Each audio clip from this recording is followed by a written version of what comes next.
জয় গুরু, জয় মা।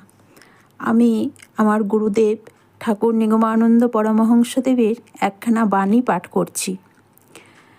তিনি বলেছেন, বৎস, ভগবান সর্বত্র, তাকে ডাকিতে পারিলে সকল স্থানেই তার সাড়া পাওয়া যায়। নতুবা জগৎময় ছোটাছুটি করিলেও কোনো ফল নাই। সংসারে যথাযথ কর্তব্য করিয়া যাও, সাধ্যমতো যেমন চলে একবেলা নুন ভাত খাইয়া জীবনযাপন করো।